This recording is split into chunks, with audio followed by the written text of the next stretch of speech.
বিজ্ঞাপন বিরতির পর আবারও স্বাগত। এখন খবর বিস্তারিত।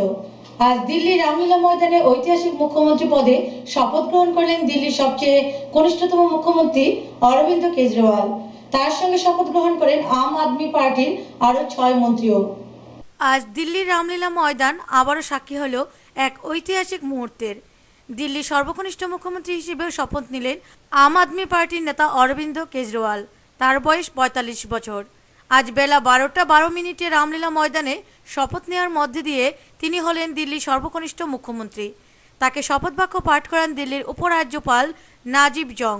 এছাড়াও আম আদমি পার্টির আরও 5 মন্ত্রীকে শপথ পাঠ করান তিনি। मैं अरविंद केजरीवाल ईश्वर की शपथ लेता हूं कि मैं विधि द्वारा स्थापित भारत के संविधान के प्रति सच्ची श्रद्धा और निष्ठा रखूंगा। मैं भारत की प्रभुता और अखंडता अक्षुण्ण रखूंगा। मैं मुख्यमंत्री के रूप में अपने कर्तव्यों का श्रद्धा पूर्वक और शुद्ध अंतकरण से निर्वहन करता रहूंगा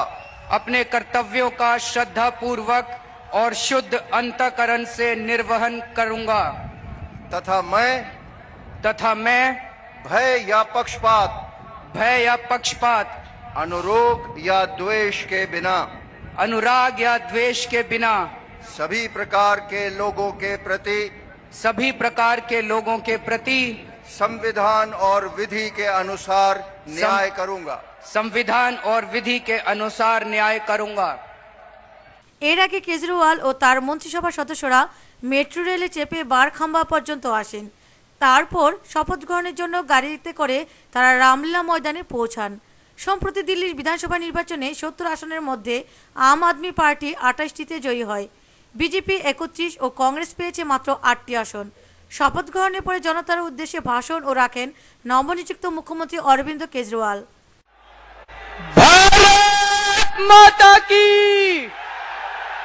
भारत माता की। बहनों, भाइयों, माताओं, बुजुर्गों, सबसे पहले आप सबको मेरा नमस्कार, मेरा प्रणाम। दोस्तों, आज एक बहुत ही ऐतिहासिक दिन है। अभी जो शपथ ली गई है, ये अरविंद केजरीवाल ने शपथ नहीं ली, इन 6 मंत्रियों ने शपथ नहीं ली। आज दिल्ली के हर नागरिक ने मुख्यमंत्री की और मंत्री की शपथ ली है। ये सारी लड़ाई जो हम लोगों ने लड़ी थी, ये सारी कवायद जो हम लोगों ने की थी, ये कवायद हम लोगों ने अरविंद केजरीवाल को मुख्यमंत्री बनाने के लिए नहीं की थी। ये सत्ता के किले तोड़ के सत्ता जनता के हाथ में देने के लिए की थी। दोस्तों, आज आम आदमी की जीत हुई है। दिल्ली के लोगों ने इस बार दिल्ली विधानसभा के चुनावों में एक बहुत बड़ा काम करके दिखाया है। अभी तक हम लोग, इस देश के लोग बिल्कुल निराश हो चुके थे। हमें लगता था इस देश का कुछ नहीं हो सकता, ये देश तो बिल्कुल गर्त में जा रहा है। इस देश की राजनीति ने सब कुछ बर्बाद कर दिया था। लेकिन इस बार दिल्ली विधानसभा के चुनाव में दिल्ली के लोगों ने दिखा दिया कि ईमानदारी से भी राजनीति की जा सकती है, ईमानदारी से चुनाव लड़े जा सकते हैं और ईमानदारी से चुनाव जीते जा सकते हैं। दोस्तों, ব্যুরো রিপোর্ট, খবর ত্রিপুরা। ভারতের গণতান্ত্রিক যুব ফেডারেশন অষ্টাদশ উদয়পুর বিভাগীয় সম্মেলন অনুষ্ঠিত হয় মির্জাপুর উচ্চতর মাধ্যমিক বিদ্যালয়ে। হয় প্রকাশ্য সমাবেশও। প্রধান বক্তা ছিলেন পূর্তমন্ত্রী বাদল চৌধুরী, মন্ত্রী রতন ভৌমিক সহ অন্যান্য নেতৃত্বরা। উন্নত ত্রিপুরা গড়ার পাশাপাশি গণতান্ত্রিক ব্যবস্থাকে আরও মজবুত করতে হবে, সংগঠনকে আরও শক্তিশালী করতে হবে, এমনটাই বললেন রাজ্যের অর্থ ও পূর্ত দপ্তরের মন্ত্রী বাদল চৌধুরী। মির্জায় উচ্চতর মাধ্যমিক বিদ্যালয়ের মাঠে ডিওয়াইএফআই উদয়পুর বিভাগীয় কমিটির অষ্টাদশ সম্মেলনে প্রকাশ্য সমাবেশে এমনটাই মতামত মন্ত্রীর। সেই নির্বাচনী পরিস্থিতি কি দাঁড়ায়? একদিকে কংগ্রেস ইউপিএ বলছে তারাই থাকবে, আরেকদিকে বিজেপি তারা বলছেন আমরা সরকার তৈরি করব। এবং বিশেষ করে 7 থেকে 5 যে নির্বাচন, তাতে একটা ছাড়া সব রাজ্যগুলি কংগ্রেসের হাত ছাড়া। দুটো আগে কংগ্রেসের ছিল রাজস্থান এবং দিল্লি, সবচেয়ে বেশি করে এখানে এনেছে। দিল্লিতে সরকারই ছিল, ভোটের পরে দেখা গেল 70টা আসনের মধ্যে মাত্র 8টা আসন কংগ্রেস নিয়েছে। রাজস্থান 200-এর উপরে আসন, সেখানে 26টা বেশি আসন পেতে পারবে না। সরকার চালিয়েছে, মানুষের কাছ থেকে এত বেশি আজকে তারা দূর সরে গেছে, কোন অবস্থার মধ্যে মানুষ কংগ্রেসকে বরদাস্ত করতে পারছে না। যেখানে নির্বাচন উল্লেখ্য 1966 সালে যুব সংগঠনের পথ চলা শুরুর পরে 1980 সালে ডিওয়াইএফআই সর্বভারতীয় রূপ গঠন করে। লড়াই আত্মত্যাগের মধ্য দিয়েই আমাদের প্রিয় সংগঠন এগিয়ে চলেছে। শোষণমুক্ত সমাজতান্ত্রিক ভারত গঠন ডিওয়াইএফ এর মূল লক্ষ্য। প্রকাশ্য সমাবেশে উপস্থিত মন্ত্রী ছাড়াও অন্যান্য বক্তারা ছিলেন ডিওয়াইএফআই রাজ্য সম্পাদক তাপস দেব, ডিওয়াইএফআই উদয়পুর বিভাগের যুব আন্দোলনের নেতা বিধায়ক মাধব সাহা, ডিওয়াইএফআই উদয়পুর বিভাগের সম্পাদক রাজীব সেন। এছাড়াও সমাবেশে উপস্থিত ছিলেন রাজ্যের পর্যটন মন্ত্রী রতন ভৌমিক, ডিওয়াইএফআই উদয়পুর বিভাগের অন্যতম নেতা নিতাই বিশ্বাস প্রমুখ। সমাবেশে সভাপতিত্ব করেন ডিওয়াইএফআই এর উদয়পুর বিভাগের সভাপতি বিষ্ণুপদ দেব। এদিন সমাবেশে বক্তারা বক্তব্য রাখতে গিয়ে কেন্দ্রীয় সরকারের তীব্র সমালোচনা করে বলেন, বর্তমান ইউপিএ সরকার দেশে 90 লক্ষ কর্মচারীকে কাজের আয়তা থেকে ছাঁটাই করে বাড়িতে বসিয়ে দিয়েছে।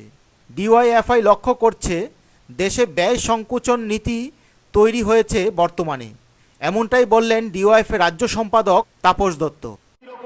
অর্থনীতি পৃথিবী আজকে আরো বেশি করে সংকটকে বাড়িয়ে দিয়েছে এবং এই সংকট কেন তৈরি হয়েছে? সংকট তৈরি হয়েছে এই জন্য যে পৃথিবীতে সম্পদের অভাব নেই, কিনবার মতো জিনিস অভাব নেই এবং উৎপাদনের ক্ষেত্রে কোনো ঘাটতি নেই, কিন্তু কিনবার জন্য মানুষের কাছে, মানুষের পকেটে যে টাকা থাকা দরকার সেই টাকা মানুষের কাছে নেই। মানুষকে শোষণ করতে করতে তার কাজের জায়গা তৈরি না করবার ফলে এবং নতুন করে কাজ না পাওয়ার জন্য তার উপার্জন ফুরিয়ে যাওয়ার ফলে আজকে সেই মানুষ ক্রয় ক্ষমতা হারিয়ে ফেলেছে। পরে আজকের পৃথিবীর অর্থনৈতিক এই দশা নাম হচ্ছে অর্থনৈতিক মন্দা, অর্থাৎ জিনিস। এদিকে বিধায়ক মাধব সাহা বলেন, বর্তমানে ভারত সরকার যে নীতি অবলম্বন করছে তাতে ভবিষ্যতে ছেলে মেয়েদের উঠে দাঁড়াবার কোনো সুযোগ নেই। শিক্ষাকে বেসরকারীকরণ, বাণিজ্যিকরণের জন্য বেসরকারিদের হাতে তুলে দিচ্ছে। তবে তিনি আরও বলেন, দেশের সরকারের দৌলতে বর্তমানে মূল্যবৃদ্ধি, কৃষক বঞ্চনা, বেকার সমস্যা দিন দিন বৃদ্ধি পাচ্ছে। বিশেষ করে আমাদের ছেলেমেয়েরা যারা রয়েছে, ছাত্ররা, যুববন্ধুরা, তাদের উপরে একটা চরম আক্রমণ নেমে এসেছে। ভারতবর্ষের বর্তমান সরকার যে নীতি অবলম্বন করে দেশ পরিচালনা করছে, যে নীতিকে আমরা নিউ লিবারেল পলিসি বা মুক্ত বাজার নীতি হিসাবে আমরা সকলে জানি, সাম্রাজ্যবাদীদের নীতি অবলম্বন করে আমাদের দেশ পরিচালিত হচ্ছে। এটা এক কথা বললে। প্রকাশ্য সমাবেশে বক্তারা বলেন, কোনো মানুষ যাতে অনাহারে মরতে না হয়, রাস্তায় ভিখারি যাতে দেখা না যায়, কোনো ছেলেমেয়েরা যাতে পড়ার সুযোগ থেকে বঞ্চিত না হয়, সেদিকে বর্তমান রাজ্য সরকারের সঠিক লক্ষ্য রয়েছে। রাজ্যের অর্থমন্ত্রী ভাষণ রাখতে গিয়ে বলেন, কংগ্রেস আগামী লোকসভা নির্বাচনে দিল্লিতে আসতে পারবে না। এদিকে বিজেপির কথা প্রসঙ্গে বলতে গিয়ে মন্ত্রী বলেন, সারা দেশের মধ্যে এটাই আজকে সবচেয়ে বড় প্রশ্ন, ঠিক আছে কংগ্রেস আর বিজেপি। আপনারা বিতর্ক বলছেন, বিতর্কটা করব। আপনার দেশের মানুষের কাছে বলছি, ত্রিপুরা আমরা যা করছি এটাই হচ্ছে বিতর্ক। এটা বামপন্থী সরকার আমাদের ছিল, দুটা বামপন্থী সরকার আমরা হারিয়েছি, কেরালা এবং পশ্চিমবঙ্গ। ত্রিপুরাতে এখনো আমরা বামপন্থীদের সরকার চালাচ্ছি। আমরা আবেদন দিয়ে যাচ্ছি, দিল্লিতে সরকার করতে হবে। উদয়পুর থেকে বাণীব্রত দত্তের রিপোর্ট, খবর ত্রিপুরা। ধর্মনগরে উদ্বোধন হলো উত্তর ত্রিপুরা জেলার সমাজ শিক্ষা ও সমাজ কল্যাণ দপ্তরের প্রোগ্রাম অফিসারের নবনির্মিত কার্যালয়ের উদ্বোধন করেন মন্ত্রী বিজিতা নাথ। উত্তর ত্রিপুরা জেলার ধর্মনগরের পদ্মপুরে নবনির্মিত সমাজ কল্যাণ ও সমাজ শিক্ষা দপ্তরের উত্তর ত্রিপুরা জেলার প্রোগ্রাম অফিসারের কার্যালয়ের উদ্বোধন হলো আজ। উদ্বোধন করেন সমাজ কল্যাণ ও সমাজ শিক্ষা দপ্তরের মন্ত্রী বিজিতা নাথ। অন্যান্য অতিথিদের মধ্যে উপস্থিত ছিলেন উত্তর জেলার জেলা সভাধিপতি হাসি ভট্টাচার্য, অতিরিক্ত জেলা শাসক রঞ্জিত কর, স্পোর্টস কাউন্সিলর সহসভাপতি অমিতাভ দত্ত, বিদ্যালয় পরিদর্শক সুজিত রুদ্রপাল প্রমুখ। অনুষ্ঠানে সভাপতিত্ব করেন রত্না মহেশ্বর দাস। শিল্পীরা উদ্বোধনী সঙ্গীত এবং নৃত্য পরিবেশন করে। দপ্তরের অধীনে প্রত্যেক অঙ্গনওয়াড়ি কেন্দ্রের কর্মীরা অনুষ্ঠানে উপস্থিত ছিলেন। অনুষ্ঠানে স্বাগত বক্তব্য রাখেন প্রোগ্রাম অফিসার ধীরাপদ দেবনাথ। তিনি এই অফিসের অধীনে থাকা বিভিন্ন কাজ সম্পর্কে বলেন। আমাদের অনেক দিনেরই পরিকল্পনা ছিল, যখন রাজ্য সরকার ঘোষণা করেছিলেন যে আমাদের নতুন 4টি জেলা হয়েছে, তারপর থেকেই আমাদের প্রোগ্রাম ছিল, পরিকল্পনা ছিল যে উত্তর ত্রিপুরা জেলাতেও আলাদা করে আমাদের দপ্তরের অর্থাৎ সমাজ কল্যাণ দপ্তরের ডিস্ট্রিক্ট অফিস চালু হবে। তো সেই মোতাবেক আমাদের বিল্ডিং তৈরি হয়েছে, আজকে শুভ উদ্বোধন হয়ে গেল। আমাদের এই প্রজেক্ট উত্তর ত্রিপুরা জেলাতে আইসিডিএস প্রজেক্টের সংখ্যা হচ্ছে মোট 6টা এবং সেখানে অঙ্গনওয়াড়ি সেন্টার আছে 1257টি। উদ্বোধিকা বিজিতা নাথ বলেন, রাজ্য সরকারের আন্তরিক প্রয়াস, আমরা বারে বারে গভর্নমেন্ট অফ ইন্ডিয়ার কাছে আমাদের রিকুইজিশন জানিয়েছি যে আমাদের ত্রিপুরা রাজ্য একটা পার্বত্য রাজ্য, ছোট ছোট হ্যাবিটেশন রয়েছে, আমাদের বর্তমানে 9911টি সেন্টার রান করছে। সবটি একদম 100% সাকসেসফুলি চলছে, এরকমের গর্ব আমরা করবো না, সে কথা বলবো না। তবে আমরা 98% মা এবং শিশুদেরকে কভার করবার উদ্যোগ গ্রহণ করেছি। এখানে টাইমের একটু হেল্পের হয়েছে, নতুন একটা স্কিমের এগেইনস্টে যেহেতু কাজ করছে ভাই, তাদের সঙ্গে যদি আমরা তাদের শর্তে সহমত পোষণ না করি তাহলে আমরা এই কাজটাকে চালিয়ে যেতে পারবো না। আমরা সহমত পোষণ করতে বাধ্য হয়েছি। তাই এখন সময় হচ্ছে 7টা থেকে 1টা অবধি তাদের সেন্টার খোলা থাকতে হবে। তার বিভিন্ন পরিষেবা দেওয়ার সুযোগ রয়েছে, যদিও সেটাতে অর্থনৈতিক ব্যাপারে অনারিয়ামের কোনো হেল্পের করেননি। ব্যুরো রিপোর্ট, খবর ত্রিপুরা। ত্রিপুরা প্রদেশ তৃণমূল কংগ্রেসের কোলাই কমিটির ডাকে কোলাই টাউন হলে এক সভা অনুষ্ঠিত হয়। উপস্থিত ছিলেন দলের পশ্চিমবঙ্গের বিধায়ক সব্যসাচী দত্ত। ত্রিপুরা প্রদেশ তৃণমূল কংগ্রেসের 47 কোলাই কমিটির ডাকে আজ কোলাই টাউন হলে এক সভা অনুষ্ঠিত হয়। উপস্থিত ছিলেন দলের পশ্চিমবঙ্গের বিধায়ক সব্যসাচী দত্ত সহ অন্যান্য নেতৃত্বগণ। সবাই বক্তব্য রাখেন সব্যসাচী দত্ত। ওনার ভাষণে রাজ্য সম্পাদক বিজন ধরের বক্তব্যের জবাব দেন। যদি আমার দলের কোন কর্মীর উপরে আঘাত হানে, আমরা কিন্তু পিছপা হব না, হাতের চুরি পরে বসে থাকবো না।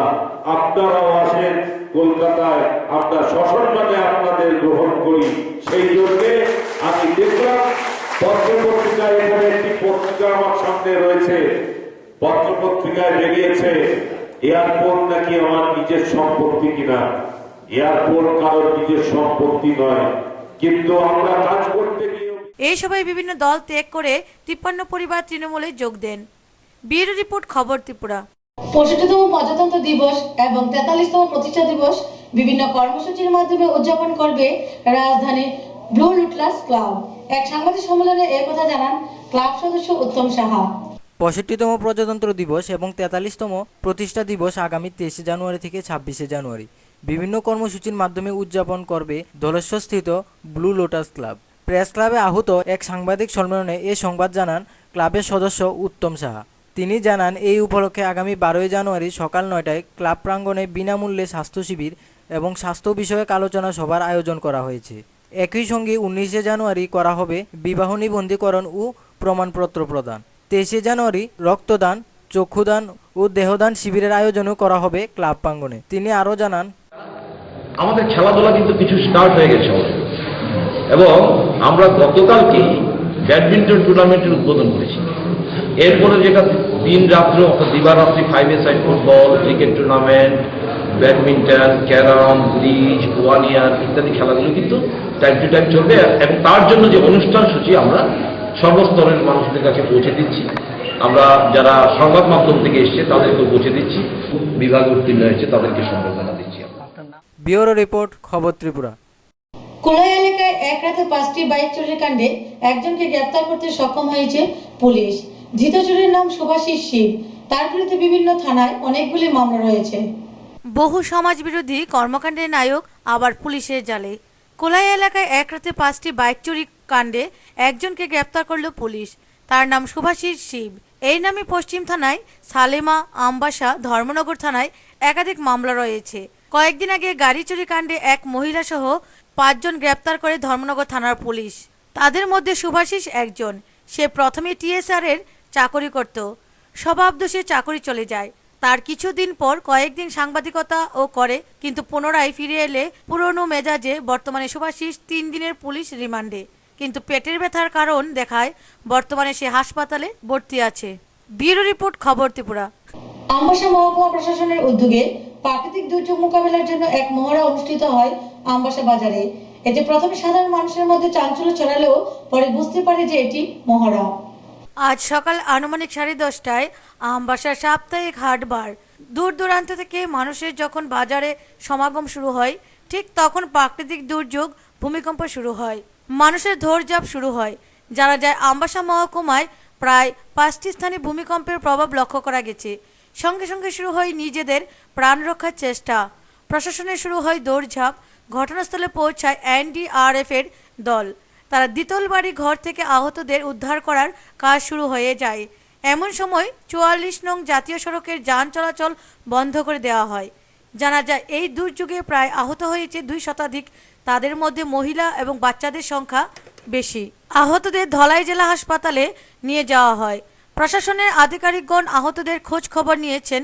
অবাক হবেন না, এমনটা হতে পারে না। এর জন্য নিজেকে এবং অন্যকে কিভাবে রক্ষা করা যায় এরই মকডিল হয় আমবাসা মহকুমায়। ব্যুরো রিপোর্ট, খবর ত্রিপুরা। টিএসআর এর ক্যাম্প থাকা সত্ত্বেও কৃষকদের ক্ষেতের ফসল রাতের অন্ধকারে ধ্বংস করে দিচ্ছে দুষ্কৃতীরা। ঘটনায় ক্ষোভ বিরাজ করছে তেলিয়ামুড়া থানাধীন উত্তর ব্রহ্মছড়া এলাকার কৃষকদের মধ্যে। তেলিয়ামুড়া থানাধীন উত্তর ব্রহ্মছড়া গ্রাম। এখানে প্রায় 95% মানুষ কৃষিজীবী। জাতি উপজাতি উভয়েরই বসবাস এই গ্রামে। রাতের অন্ধকারে কে বা কারা এলাকার কৃষকদের পেঁপে ক্ষেত, বেগুন ক্ষেত, আলু ইত্যাদি কেটে দিয়ে যায়। কৃষকদের প্রায় 20 থেকে 25,000 টাকা লোকসান হয়েছে। সিম ক্ষেত সব পাইরা লেগে গেছে। আর আমাদের সামনে আরো আলু ক্ষেত আছে, আর একটা পেঁপে বাগান আছে। এটি সবটি তারা ভাঙচুর করছে, আলু তুলিয়া লিয়ে থাকা, পেঁপে গাছ কাইটটা ফেলাই দিছে। এই সমস্যাটাই আমরা করো। ঘটনাটার সাথে এখন তো রাত্রেবেলা তো আমরা রাত্র 7টা অব্দি আমরা এখানে থাকি। এরপরে তো আর থাকতে পারি না, এটা শীতের রাত। এখন কি মনে করতেছেন? এখন তো মনে করতেছি যারা এখানে ওই আমাদের যে রাত্রেবেলা যে তারা করছে কুলি ভরা, তো প্রায় সময় মদ বিকিও তারা এখান থেকে মনে খাওয়া দাওয়া কিছু হয়েছে, ফাংশন হয়েছে, ওই এসে তারা তো যাওয়ানোর সময় ঘটনাটা করছে কি আমরা তো এটা কইতারি না। অনেক কৃষকদের অভিমত, মদ খেয়ে রাতের অন্ধকারে কেটে দিয়ে যায় তাদের ক্ষেত। যদিও সেখানে এই ঘটনাটি ঘটে, এর থেকে প্রায় 200-300 মিটার দূরত্বে 7ম বাহিনী টিএসআর এর ক্যাম্প রয়েছে। এই ঘটনায় এলাকার বাঙালি কৃষকদের মধ্যে চাপা ক্ষোভ বিরাজ করছে। 4-5 মাস হলো সরকারকে আমরা দিয়েছিলি না, তো আমি ক্ষেতের ব্যাপারে অল্প টাকা দিছে, ট্রাক্টর পয়সা দিছে 200 না 300 টাকা দিছে। তো বেড়াটারা সব নিজে তো যত্ন করলাম। কালকে কি হয়েছে? কালকের ঘটনা তো আমার বড় ভাই আসলো জীবিতে, আজকে 15 দিন ধরে ভর্তি। তো কালকে আমি আইসি জীবিতে, আইসি রাত্র 8টা বাজে। তো সকালবেলা আমি খবর পেলাম বাড়িতে আমার ছোট ভাই কইতাছে তো ভেঙে লাইছে। কে ভাঙছে এটা তো আর কেমন বাড়ি ঘর তো রাত্রে ঘটনা রাত্রে বলতে কালকে তো তো আপনার ওই তেলিয়ামুড়া গেছে, অর্কেস্ট্রা নাকি গেছে কোন জায়গায়। উল্লেখ্য, প্রত্যেক বছর 3 থেকে 4 বার নাকি এমন হয়ে থাকে। শান্তির পরিবেশে কে বা কারা অশান্তির পরিবেশ তৈরি করতে চায় এটাই এখন প্রশ্ন। দোষীরা শাস্তি পাক চাই কৃষক সহ গ্রামবাসী। তেলিয়ামুড়া থেকে সঞ্জিত দাসের রিপোর্ট, খবর ত্রিপুরা। 69তম ঐতিহাসিক জনশিক্ষা দিবস উদযাপন করল কাঠালিয়া ব্লক এলাকার রাঙ্গামুড়া গ্রাম। নানা অনুষ্ঠানের মধ্য দিয়ে উপজাতীয় অংশের জনগণ উদযাপন করে দিনটি। 69তম ঐতিহাসিক জনশিক্ষা দিবস উদযাপন করল কাঠালিয়া ব্লক এলাকার রাঙ্গামুড়া গ্রাম। দিনভর নানা অনুষ্ঠানমালায় 1.5 শতাধিক পরিবারের নারী, পুরুষ, কচিকাঁচা, শিশু, কিশোর উপভোগ করে প্রাণবন্ত অনুষ্ঠান। এদিনের কর্মসূচিতে ছিল ক্রীড়া প্রতিযোগিতা, বিভিন্ন বর্ণময় সাংস্কৃতিক অনুষ্ঠান ও আলোচনা সভা। বিকেলে রাঙ্গামুড়া হাই স্কুল মাঠে অনুষ্ঠিত হয় আলোচনা সভা ও সাংস্কৃতিক অনুষ্ঠান। প্রথম পর্বে আলোচনা সভায় বক্তব্য রাখেন গণমুক্তি পরিষদের অঞ্চল নেতৃত্ব উদয়বাসী ত্রিপুরা। বক্তব্য রাখেন সিপিআইএমের ধনপুর অঞ্চল সম্পাদক আব্দুল করিম। উমাকান্ত একাডেমি বা স্কুলে 11 জন যুবক সংগঠিতভাবে যে সংগঠন গড়ে তোলে, এই সংগঠনের নামই হয় জনশিক্ষা সমিতি। প্রয়াত কিংবদন্তি বামপন্থী নেতা সিপিআইএমের নেতৃত্ব প্রাক্তন শিক্ষামন্ত্রী 1949 সালের 15ই অক্টোবর এই ত্রিপুরা ভারতবর্ষে উন্নীত হয়েছে। ভারতবর্ষ ছিল এখন হচ্ছে বাংলাদেশ, তার বাইরে আসাম সহ ওই যে দেশ, ওই রাজ্যগুলি সহ ছিল আমার ভারতবর্ষ। এই ত্রিপুরা কিন্তু ভারতবর্ষ ছিল না, ত্রিপুরা ছিল রাজার শাসন, রাজন্য শাসিত একটা রাজ্য। এই যে রাজা শাসন, এই রাজ্যের মধ্যে 186 জন রাজা প্রায় 1300 বছর পর্যন্ত শাসন করেছিলেন। এই যে রাজা যখন শাসন করেছিলেন তখন এই রাজ্যের মধ্যে কারা। অনুষ্ঠানের দ্বিতীয় পর্বে জাদু কলিজা গান বড়মুড়া ও দমদমা গ্রামের শিল্পীরা অনুষ্ঠানে অংশগ্রহণ করে। অনুষ্ঠানে জনশিক্ষা সমিতির পক্ষ থেকে গ্রামের মাধ্যমিক ও উচ্চ মাধ্যমিক উত্তীর্ণ ছাত্রছাত্রীদের স্মারক দিয়ে সংবর্ধনা জানানো হয়। পুরস্কৃত করা হয় ক্রিকেট খেলার বিজয়ীদের। কাঠালিয়া থেকে নারায়ণ বৈদ্যের রিপোর্ট, খবর ত্রিপুরা। বালি তুলতে গেলে বন দপ্তরের বাধার পরিপ্রেক্ষিতে শ্রমিকরা তেলিয়ামুড়া ডিএফওর নিকট এক ডেপুটেশন প্রদান করে। ডিএফওর আশ্বাসে শ্রমিকরা আনন্দিত। সুপ্রিম কোর্টের রায়ে বন্ধ করে দেওয়া হয়েছিল নদী থেকে মেশিনের মাধ্যমে বালু তোলার কাজ প্রায় 6-7 মাস ধরে। বিগত কিছুদিন পূর্বে পুনরায় সুপ্রিম কোর্ট রায় দিয়ে যে মেশিনে বালু তুলতে পারবে, কিন্তু শ্রমিকরা বালি তুলতে গেলে বন দপ্তর তাদের বাধা দেন। এর পরিপ্রেক্ষিতে আজ প্রায় 50 জন বালু তোলার কাজে নিযুক্ত শ্রমিক সকাল 11টায় তেলিয়ামুড়া ডিএফও অফিসে ডিএফও শক্তিকান্ত সিংয়ের নিকট ডেপুটেশন প্রদান করে। 5 জনের এক প্রতিনিধি দল ডিএফওর সাথে সাক্ষাৎ করে। ডেপুটেশনকারী ডিএফও তাদের আশ্বাস দেন যে আইন জেনে কাজ করা হবে এবং যাদের লাইসেন্স নেই অতি সত্বর যেন লাইসেন্স করে নেন। ওনার এই আশ্বাসে শ্রমিকরা খুশি হয়। অনেক দিন পর্যন্ত মেশিন, বালুর মেশিনগুলো বন্ধ আছে। চম্পকনগর, রানীর বাজার, নলগড়িয়া, মনপুর, জিরানিয়া, আপনার এই কোয়ারপুর, এইসব জায়গায় কবরাখামা, এই আপনার এইসব জায়গাতে বালুর মেশিন বন্ধ আছে। এখন আপনার এই চারে কইছে আমাদের বালুর মেশিনের এখন কালকে থেকে আমরা চালাইতে পারো। আর এখন আমাদের এতটুকু কথা, আর এরপরে আমাদের লাইসেন্স অ্যাপ্লাই করতে হবে। লাইসেন্স অ্যাপ্লাই করলে আমরা চারের লাইসেন্স দিব। কালকে থেকে আমাদের কালকে চালাইতে পারুম। আর আমরা লাইসেন্স করার জন্য আমরা করতাম, অ্যাপ্লাই করতাম, করলে আমাদের সুপ্রিম কোর্ট অনুযায়ী লাইসেন্স দিয়ে দেবে। এতটুকু। উল্লেখ্য, খয়েরপুর চম্পকনগর এলাকার প্রায় 500 শ্রমিক এই কাজে নিযুক্ত আছে এবং তাদের জীবিকা এই বালু ব্যবসার সাথে জড়িত। ব্যুরো রিপোর্ট, খবর ত্রিপুরা। ধর্মনগর রাংলা গ্রামের দিনমজুর কংগ্রেস সমর্থকদের বিরুদ্ধে মিথ্যা মামলার অভিযোগ এনে মামলা প্রত্যাহারের দাবিতে কংগ্রেস দল ধর্মনগর থানার ওসির নিকট ডেপুটেশন প্রদান করে। ধর্মনগর মহকুমার অন্তর্গত রাংলা গ্রামে 22 ডিসেম্বর রাতে কংগ্রেস সমর্থক দিনমজুর পরিবারের উপর আক্রমণ করে সিপিআইএম সমর্থকগণ বলে অভিযোগ। সিপিআইএম সমর্থকগণ তাদের পতাকা তুলে আনার জন্য মিথ্যা মামলা দায়ের করে ধর্মনগর থানায়। এই মিথ্যা মামলা প্রত্যাহারের দাবিতে এবং প্রকৃত দোষীদের গ্রেপ্তারের দাবিতে 56 নং ধর্মনগর ব্লক কংগ্রেসের সভাপতি পরিমল চক্রবর্তীর নেতৃত্বে কংগ্রেস দল ধর্মনগর থানার ওসির কাছে ডেপুটেশন প্রদান করে। আজকের যে ডেপুটেশন দিলাম ধর্মনগর আরক্ষা দপ্তরের অফিসার ইনচার্জের কাছে, গত 22 ডিসেম্বর প্রায় আনুমানিক 10টা সোয়া 10টা নাগাদ রাগনা গ্রাম পঞ্চায়েত এলাকায় একটা প্যাক্স আছে, সেই প্যাক্সে রেশন সামগ্রী আনতে গিয়ে আমাদের একজন কংগ্রেস কর্মীকে সিপিএম সমর্থক ম্যানেজার এবং তার ছেলে প্রচণ্ডভাবে মারধর করে এবং পরবর্তী সময়ে আপোষ মীমাংসার কথা বলে আবার আপোষ মীমাংসাকে না মেনে থানায় মামলা দায়ের করে আমাদের কংগ্রেস কর্মী শিবাজি পাল এভাবে বড়ুয়া গান্ধী এভাবে মামলা দিয়ে তাদের পতাকা তোলে যাতে অপকৌশলের মাধ্যমে অপচেষ্টার মাধ্যমে যাতে কেস মীমাংসা করে দেবে এই ধরনের প্রতিশ্রুতি দিয়ে তাদের পতাকা তোলে নিয়ে যাওয়ার একটা অপকৌশল মাত্র। আমরা তার প্রতিবাদ করছি এবং যে ঘটনা ঘটেছে তার নিন্দা আমরা জানাচ্ছি ধর্মনগর ব্লক কংগ্রেসের পক্ষ থেকে এবং আমাদের আরক্ষা দপ্তরের অফিসার ইনচার্জ উনি সহমত পোষণ করেছেন। তিনি বলেছেন যে এটা সুষ্ঠু তদন্ত হবে এবং সত্য যে ঘটনা সেই ঘটনাকে উদ্ঘাটন করেই তার একটা বিহিত ব্যবস্থা তিনি করবেন। ব্যুরো রিপোর্ট, খবর ত্রিপুরা। এখন খেলার খবর।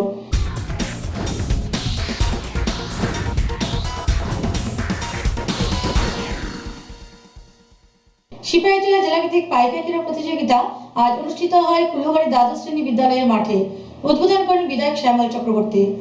সিপাহীজলা জেলাভিত্তিক পাইকা ক্রীড়া আজ অনুষ্ঠিত হয় কুলুবাড়ি দ্বাদশ শ্রেণী বিদ্যালয় মাঠে। আজ সকাল 10টায় প্রতিযোগিতার উদ্বোধন করেন বিধায়ক শ্যামল চক্রবর্তী।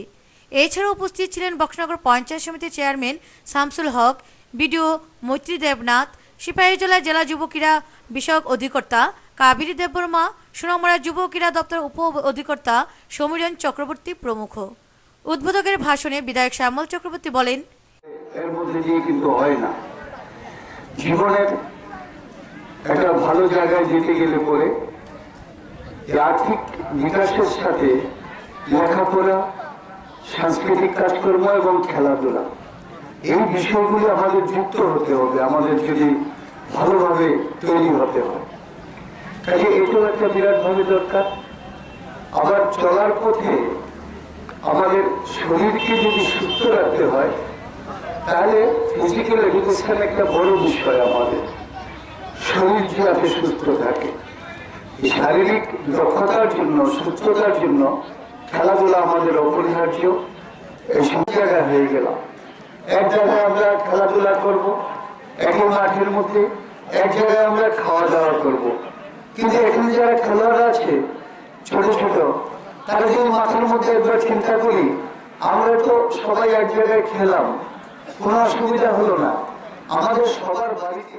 এছাড়াও বক্তব্য রাখেন বক্সনগর ব্লক চেয়ারম্যান শামসুল হক। মাঠের মধ্যে নিয়ে আসা অর্থাৎ ক্রীড়াঙ্গনের মধ্যে সেখানে যুক্ত করা, এই কাজটা আমরা যত বেশি করতে পারবো তত বেশি সেখানে আমাদের সাফল্য নিয়ে আসতে পারি। কারণ খেলার মাঠ আমার যেমন শারীরিক চর্চা, খেলার মাঠ সংহতির মাঠ, খেলার মাঠ মানুষের প্রগতির দিকে, মানুষের মধ্যে ভ্রাতৃত্ববোধ, মানুষের মধ্যে দেশাত্মবোধ সৃষ্টি করার ক্ষেত্রে অন্যতম ভূমিকা পালন করে থাকেন। সেই দিকে আমাদের ত্রিপুরার আছে জেলা যুব বিষয়ক ক্রীড়া অধিকর্তা কাবেরী দেববর্মা প্রমুখ। ভালো স্কিম, সেটাকে যদি আমরা ভালোভাবে সুন্দরভাবে পরিচালনা করতে পারি, সেখান থেকে অনেক প্রচুর পরিমাণে ছেলে মেয়েরা বিভিন্ন খেলায় অংশগ্রহণ করতে পারে। তাই আমার আশা থাকবে যে এই যে পাইকা স্কিম, সেটাকে আমরা সবাই মিলে সুন্দরভাবে পরিচালনা করব এবং এখানে এটা 2017 পর্যন্ত সেন্ট্রাল গভর্নমেন্ট স্কিম, সেটা 2017 পর্যন্ত চলবে, কিন্তু রাজ্য সরকার সেটাকে অনেকদিন চালিয়ে নিয়ে যেতে হবে। কারণ এই স্কিমটা সুন্দর স্কিম, সেখান থেকে গ্রাসরুট থেকে আপ টু ইন্টারন্যাশনাল লেভেল পর্যন্ত খেলোয়াড় তৈরি করা যায়। সেই সুযোগটা নিশ্চয়ই আমরা সবাই গ্রহণ করব এবং সেটা থেকে খেলোয়াড়রা যাতে বঞ্চিত না হয় সেদিকে আমরা নিশ্চয়ই দৃষ্টি রাখব। প্রতিযোগিতায় অনূর্ধ্ব 16 বছরের বালক বালিকারা খো খো, কাবাডি ও অ্যাথলেটিক্সে অংশগ্রহণ করে।